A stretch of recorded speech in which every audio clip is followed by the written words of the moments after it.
라고 말합니다. 금강경을 읽고 깨달아 부처님의 가르침을 다른 사람에게 널리 전하는 공덕은 그야말로 한량없는 공덕입니다. 한계가 없는 마음, 한계 없는 공덕은 크게 확대하면 우주에 가득 차고 작게 축소하면 콧구멍 속의 토ron보다도 작습니다. 본래 법에는 고정된 모양이 없으니 그 무엇으로도 한계를 지을 수가 없습니다.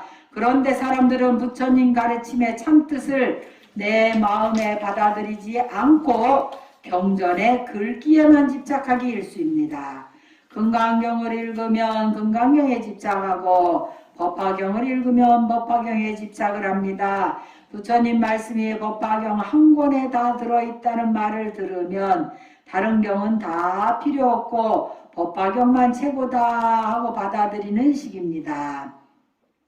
금강경을 수지 독송하는 공덕이 높다고 하니까 그저 무조건 읽기만 하면 되는 줄 알고 1000번 만번 읽기만 하는 사람도 있습니다. 그러나 다시 한번 말하지만 수지 독송이란 금강경의 말씀을 어떻게 한다? 내 삶에 받아들여서 스스로 깨닫고자 끊임없이 수행한다. 그것이 중요한 거예요. 끊임없이 수행해야 돼. 수행이 뭐예요? 닦을 숫자. 닦아야 돼. 마음을 닦아서 바뀌어야 됩니다.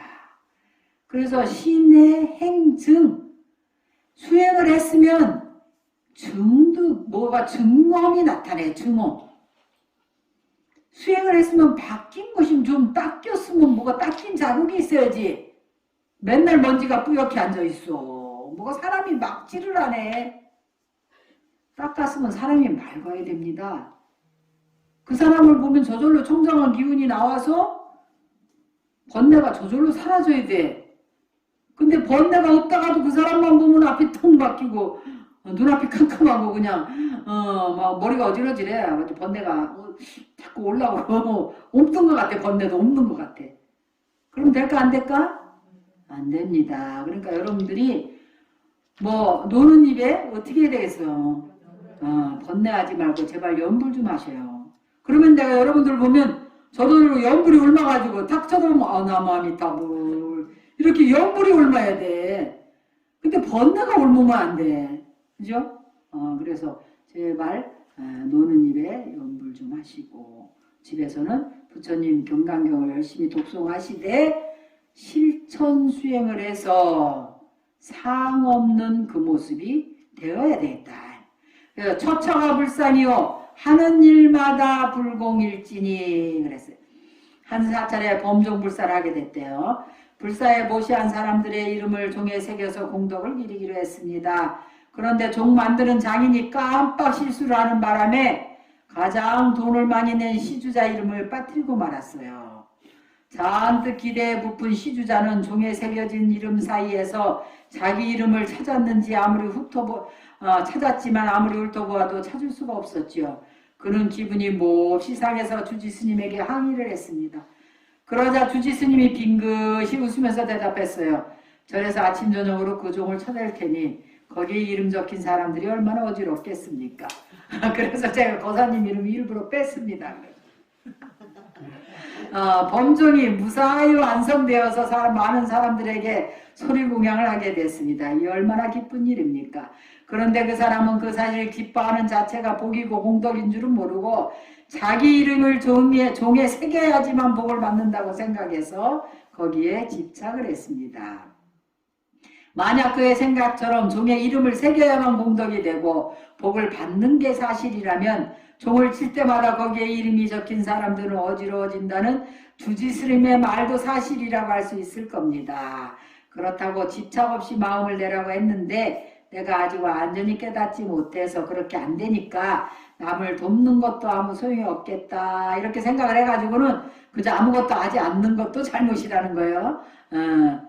왜냐하면 수행의 목적은 남을 돕는 데 있는 것이 아니고 내가 이 세상을 살아가는데 흔들림이 없는 게 중요합니다. 이게 우리가 그래서 보살 십지에 오를 때 불태전지가 뭐냐면 부동지 흔들림 없는 지에 올라가야 된다. 근데 그 모택동이 있잖아요. 중국을 공산화 해갖고 꿀꺽 삼킨 사람. 그 사람이 그 좌우명이 있어요. 처변 불경 그랬어요. 변화로운 상황에 닥쳐서 놀라지 않는다. 경이 놀랄 경자.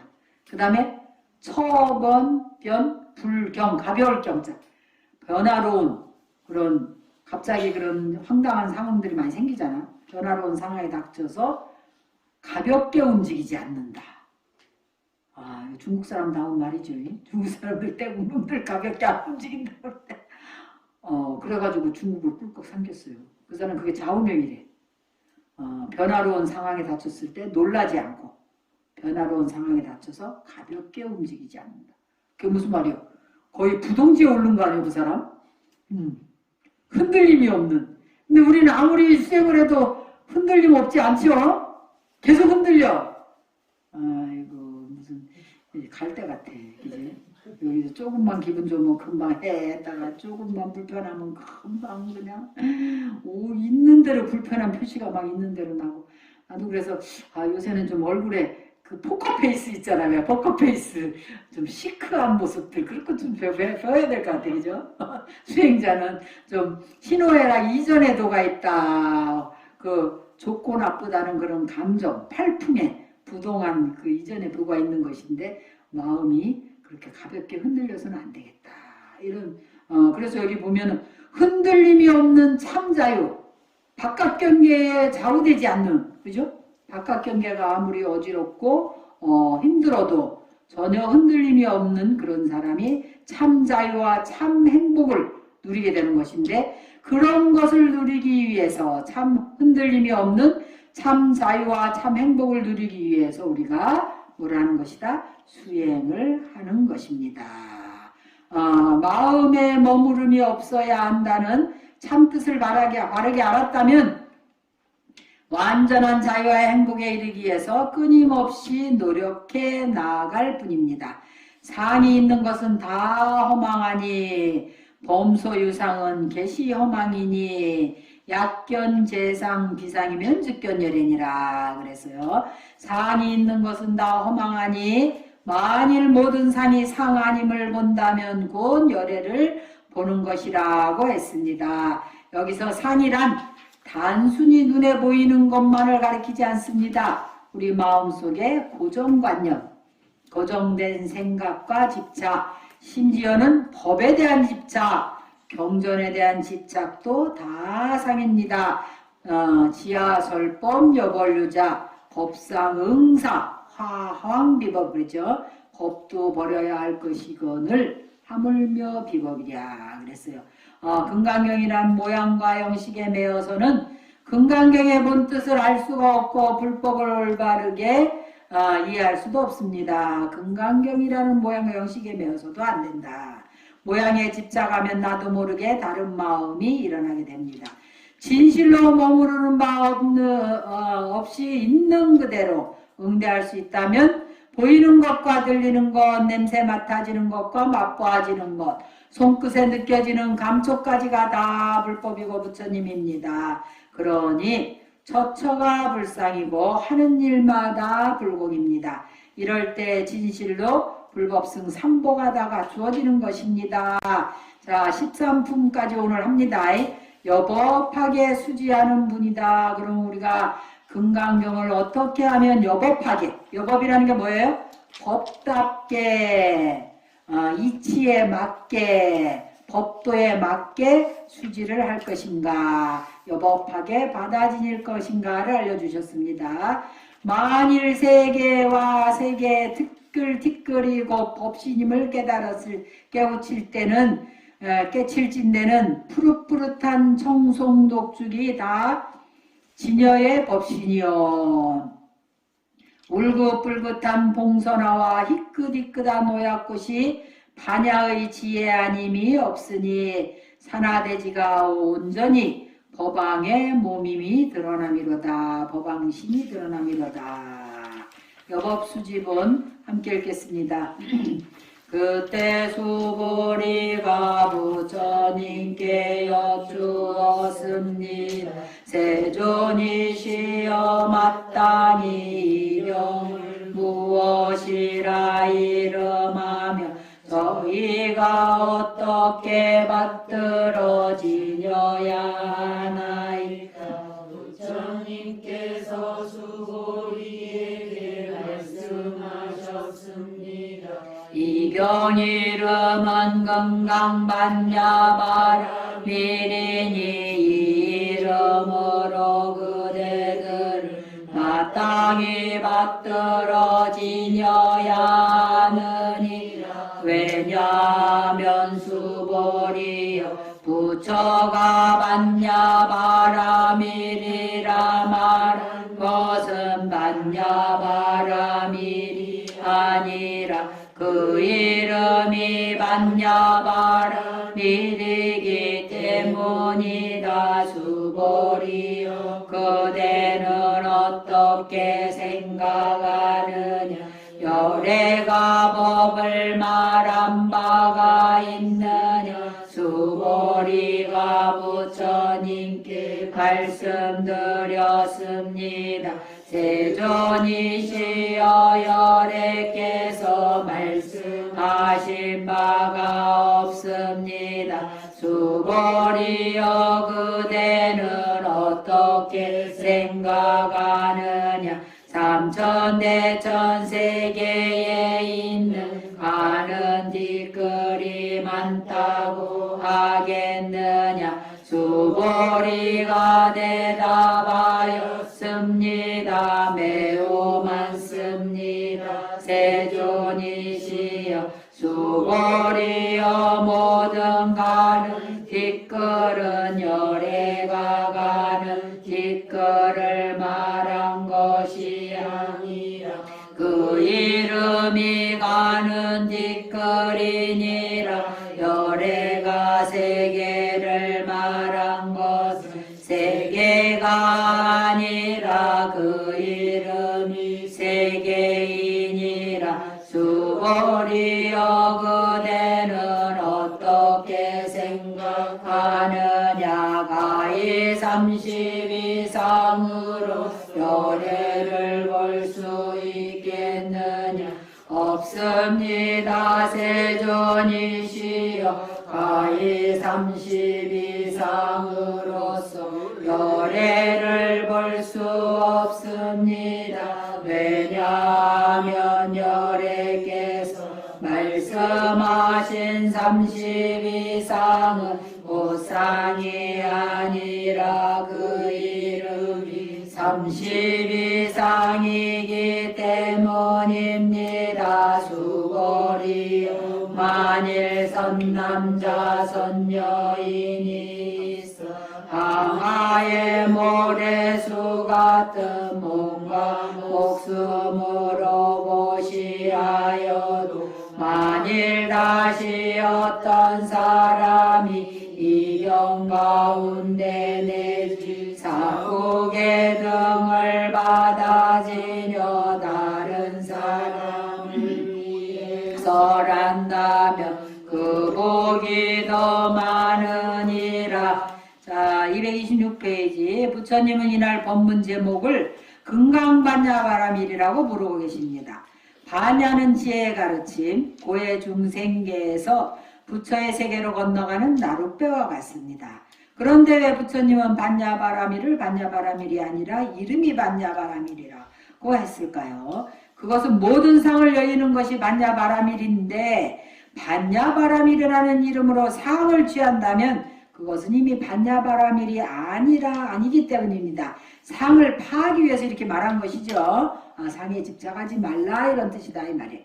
진리를 표현하고 전달하는 부처님의 설법은 언어가 갖고 있는 한계를 적절히 활용함으로써 그 한계를 뛰어넘습니다. 우리가 한계를 뛰어넘는 게 중요해요. 근데 내 생각에 꽉 차 있는 사람은 한계를 뛰어넘지를 못합니다. 근데 우리가 가지고 있는 컴퓨터의 용량을 10%도 못 쓰고 간다 그래요. 그런데 우리가 한계를 뛰어넘으려고 노력을 자꾸 하다 보면 그 한계를 뛰어넘으려면 어쩌야 돼? 자신을 잊어버렸을 때 한계를 뛰어넘는 거예요. 우리가 급해가지고 이 꼬랑 나 이거 못 넘는데 어떡하지 이러면 못 넘지만 갑자기 뒤에서 호랑이가 막 쫓아오면 확 뛰어넘어 버리죠. 자신을 잊어버리면 한계를 뛰어넘는다 이 말이에요. 그래서 반야바라밀에 집착하는 순간 반야바라밀은 더 이상 응무소주의 생기심의 반야바라밀이 아니며 불법에 집착하면 그 순간 불법은 이미 비법이 되어버립니다. 묘한 이치를 말로 표현한다는 것은 어쩌면 불가능한 일인지도 모릅니다. 그래서 부처님은 입을 다물고 아무 설명도 하지 않는 방법이나 이것이 진리라고 못 박아 설명하는 방법 두 양극단을 모두 경계한 것입니다. 깨달음은 체험을 통해서만 얻을 수 있지 말이나 글로 설명을 들어서 얻을 수 있는 게 아닙니다. 그것을 마치 사람이 물을 마셔보는 것과 같아서 그 물이 차가운지 따뜻한지는 자기 스스로만 알 수 있다 그랬어요. 그래서 우리가 흔히 백문이 불여일견이다 이런 말도 하고 수행도 자기 스스로 특히 수행의 경계 우리가 업장이 높고 지혜가 열리는 경계는 우리가 체득을 해야만 알 수 있는 거예요. 그래서 우리 불교는 그 말이 나는 제일 매력 있는 것 같아. 체득이라는 말. 그죠? 체험을 해서 확실히 바뀌잖아요. 지혜가 다 열립니다. 그리고 또 신기한 게 그 신통력 열리는 게 나는 굉장히 신기하더라고. 그래, 뭐 출가하면 한 3년 있으면 신통력이 다 열리는 줄 알았어요. 근데 10년이 지나도 뭐 별로 안 열리더라고. 근데 계속 하면은 좀 다르긴 달라요. 확실히. 안 달라요? 좀 달라요? 네.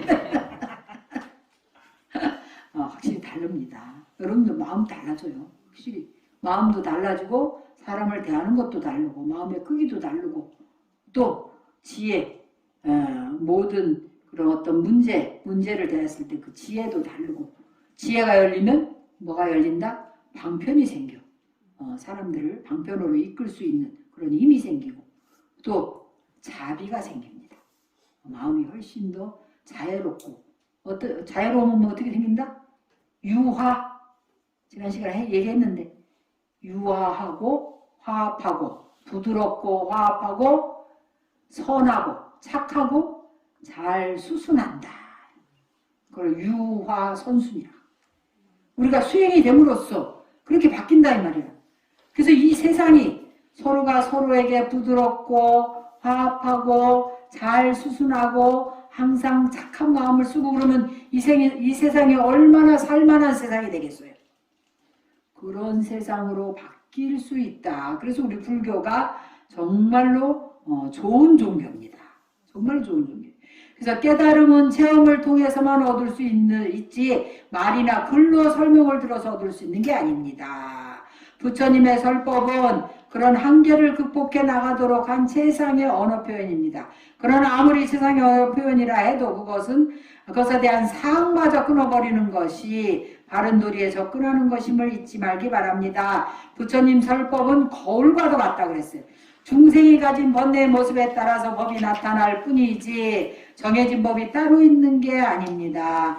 또한 부처님이 법을 설한다는 생각을 가지고 베푸신 것도 아닙니다. 그래서 부처님은 한 법도 하나의 법도 설한 바가 없다고 하셨습니다. 근절에 가보면 설법전이 따로 마련되어 있는데 그 정각을 무설전이라고 이름을 짓는 경우가 많아요. 한 법도 설한 바가 없는 이치가 담겨진 이름입니다. 그곳에서 법문을 듣는 이들이 말을 외형에 팔리지 말고 참뜻을 궁구하기를 당부한다는 의미이기도 합니다. 자, 229페이지 하고 있어요. 229페이지는 미진이라는 그 부분을 여러분들 읽어보기로 하고 230페이지 합시다. 30 이상으로 열애를 볼 수 있다는 말은 몸의 특징에 의지한 형상으로 부처를 볼 수 있다는 말입니다. 눈으로 부처를 볼 수 있고 소리로 부처를 들을 수 있다는 말이지요. 그러나 그런 식으로는 부처를 볼 수가 없습니다. 왜냐하면 열애를 본다는 말은 깨달음을 얻는다는 말과도 같기 때문입니다. 깨달음은 눈에 보이는 모습이나 귀에 들리는 소리로 얻을 수가 있는 게 아니다 이 말이에요. 그것은 단지 육군 경계에 대한 집착이며 사로잡힘일 뿐입니다. 가끔 불교 행사를 진행하는 동안에 하늘에 무지개가 떴다든지 구름이 관세음보살을 나타났다든지 하는 이야기를 들을 수 있습니다. 그렇게 눈에 보이고 귀에 들리는 소리로 나타나는 현상은 열애를 보는 게 아니다. 형상으로 열애를 볼 수 없다 이 말이죠. 망상일 뿐입니다. 물론 그렇게 신기한 일이 일어날 수는 있습니다. 그러나 이런 열애를 보는 것, 깨달음과는 무관하다 이 말이에요. 아무 상관이 없습니다.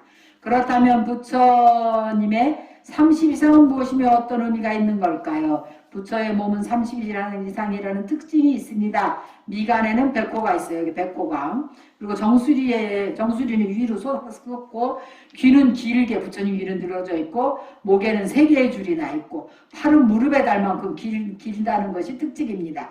수보리는 그런 특징들로 부처를 볼 수 있다는 생각이 형상에 대한 집착이었음을 깨달았습니다. 부처가 30 이상의 특징을 갖는 것은 맞지만 30 이상의 특징을 보인다고 해서 그를 부처라고 할 수는 없습니다. 인도 전통신앙에서는 세간을 다스리는 제왕인 전륜성악이라고 하는 분도 부처님처럼 30 이상을 가졌다고 합니다.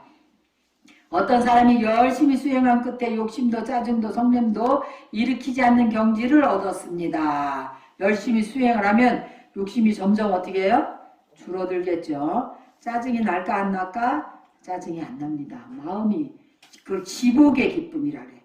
괜히 마음이 잔잔한 그런 고요한 희열이 있어요. 그래서 짜증이 안 납니다. 그리고 성냄도 잘 안 일어나. 물론 상대방을 고치기 위해서 일부러 그럴 수는 있겠지만 우리는 그의 모습을 보고 키와 몸무게가 얼마고 눈과 귀와 코와 모양이 이러이러하다고 자세히 묘사할 수 있습니다. 하지만 그렇다고 해서 그런 특징을 가진 사람이 모두 깨달음을 얻은 사람이라고 말할 수는 없습니다. 부처에게 30 이상의 특징이 존재하지만 그런 특징들로서 부처를 확인할 수는 없습니다. 부처의 몸이 가지는 특징은 상에 불과합니다. 모든 상으로부터 벗어나서 제법이 공한 이치를 깨치지 않고는 부처를 바로 볼 수가 없습니다. 눈으로 보고 귀로 듣고 코로 냄새 맡고 혀로 맛보고 손으로 만지고 머리로 상상하는 것들에 매달려서는 부처를 보고도 부처인 줄을 모릅니다. 삼천대천 세계를 칠보로 가득 채워서 보시한다 해도 자기 목숨을 내어놓는 보시의 공덕과는 비교가 되지 않습니다.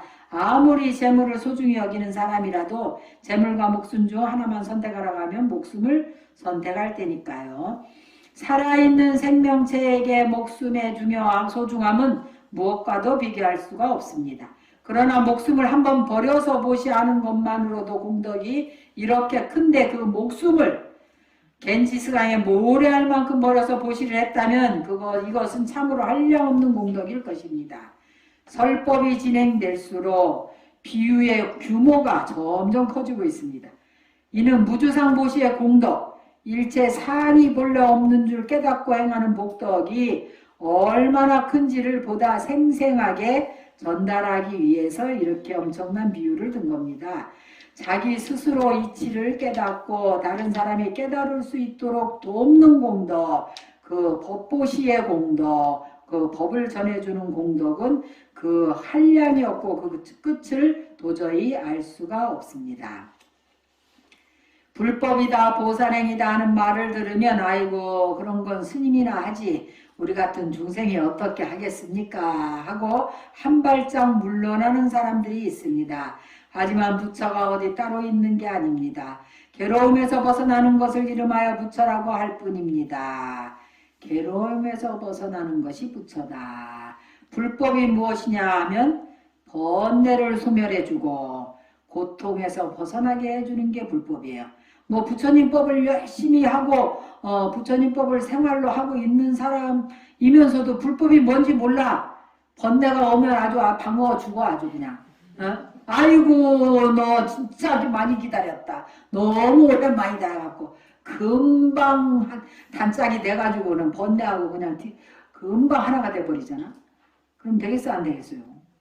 번뇌를 소멸하는 겁니다. 그리고 고통을 없애는 거예요. 고통은 어디서 와요? 번뇌에서 오는 거예요. 걱정 근심에서 옵니다.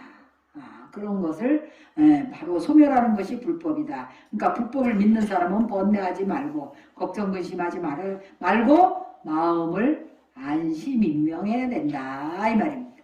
괴로움에서 벗어나는 것을 이름에 부처라고 하고 괴로움에서 벗어나는 것은 모든 중생이 다 원하는 바입니다. 이는 출가한 스님만이 할 수 있는 보살행이 아니라 누구나가 할 수 있는 보살행입니다. 불법은 갖가지 괴로움에 시달리는 삶을 자유로운 삶으로 바꾸는 가르침입니다. 불법은 뭐라고? 갖가지 괴로움에 시달리는 삶을 자유로운 삶으로 바꾸는 가르침이래. 지금 내가 처한 현실의 삶, 아무 상관없는 진리 세계에 따로 존재하는 가르침이 아닙니다. 부처님의 가르침은 지금 이 순간 여기에서 괴로움에서 벗어나는 해탈의 길을 제시합니다. 그래서 불법은 가장 바른 법이고 가장 쉬운 법이며 누구나 생활 속에서 실천 가능한 그런 좋은 법입니다. 하셨죠? 그래서 우리가 무엇보다도 불법을 실천하는 그런 불자가 돼서 불법을 실천하면 마음이 바뀌어야 되고 마음이 바뀌면 법이 바뀝니다. 법이 바뀌어서 부처님과 좀 더 가까이 가는 불자가 되어야 하겠습니다. 자, 오늘 강의는 여기까지 마치겠습니다.